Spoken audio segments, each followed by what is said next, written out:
और आपका बहुत बहुत धन्यवाद देता हूं। चुनाव के समय में मैं दिनार में और गंडूरा में तो आया था, यहाँ पर कोई डेथ हो गई तो बुटोली आना मेरा रह गया।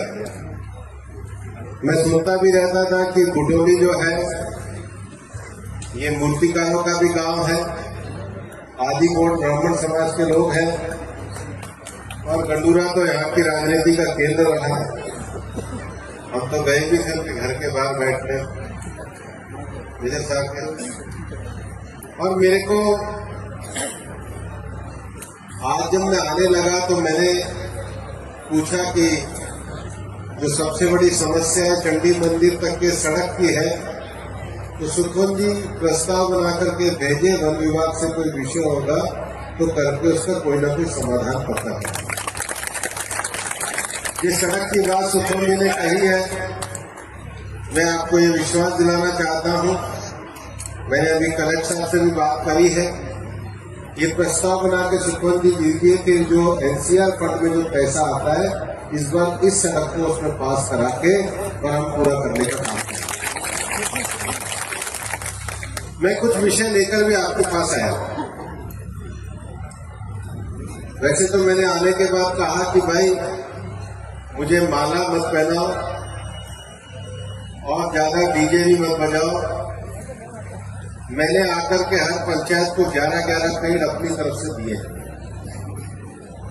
ये इसलिए दिए कि 11 पेड़ से काम नहीं चलेगा।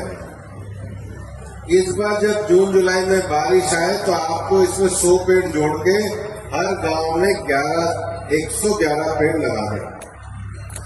अभी जब एसडीएम कह रहे थे, पेड़ कटने की बात कह रहे थे, भाई धरती पे दो ही लोगों का हमारे पे एहसान है। एक हमारी माँ का जिसने हमें जन्म दिया। कोई भी बच्चा 3-4 साल तक अगर माँ ना हो तो पहले धरती छोड़ के जा सकता है। ये माँ ही है जो उसको 3-4 साल तक पाल के खड़ा करती है, और 3-4 साल के बाद आप जो फ्रूट खाते हो, सब्जी खाते हो, ये धरती माँ ही देती है। दुनिया में कोई ऐसी फैक्ट्री नहीं बनी है जिसके अंदर गेहूं पैदा होता हो। गेहूं तो धरती माँ के खेत पे ही पैदा होता है। फल तो धरती माँ के पेड़ पे ही लगता है। फल फैक्ट्री में नहीं उगते।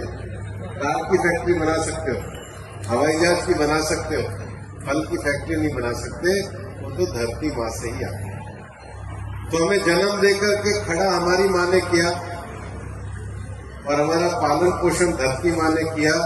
तो जिंदगी में इतना तो पुण्य कर जाओ कि एक पेड़ माँ के नाम लगाओ, जो आपकी माँ के प्रति और धरती माँ के प्रति आपका। और सरकार भी पूरी मदद कर रही है। सरकार हर गांव में कह रही है कि भाई नर्सरी लगाओ, मनरेगा के मजदूर सरकार देगी। 200 पेड़ लगाओगे तो उसमें मनरेगा के मजदूर सरकार देगी और धरती भी हरी भरी होगी। यही प्रधानमंत्री जी का एक पेड़ माँ के नाम अभियान है। तो मैं 11 पेड़ इसलिए देके गया हूं कि अगली बार जब मैं दिनार, गंडूरा और बुटोली की अगले साल सभा करूंगा तो सारे गांव में कहना था हमने 111 पेड़ हर गांव में लगा। हम लोगों ने बच्चों के खेलने के लिए सांसद खेल उत्सव और पढ़ने के लिए ई लाइब्रेरी की व्यवस्था करी। जैसे आज के समय में अगर कोई आदमी लिखना पढ़ना ना जानता हो तो अनपढ़ कहलाता है। 20 साल बाद जब ये बच्चे बड़े होंगे तो जो आदमी कंप्यूटर नहीं जानता होगा वो अनपढ़ कहलाता है।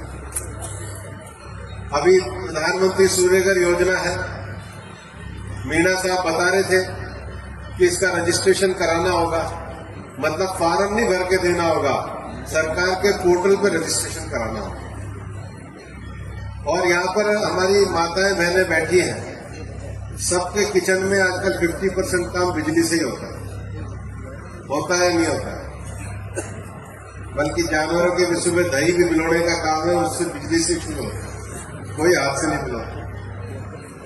अब बिजली से होता है, फ्रिज बिजली से चलता है, हीटर बिजली से है, मिक्सी बिजली से है, तो बिजली का बिल भी तो आता है।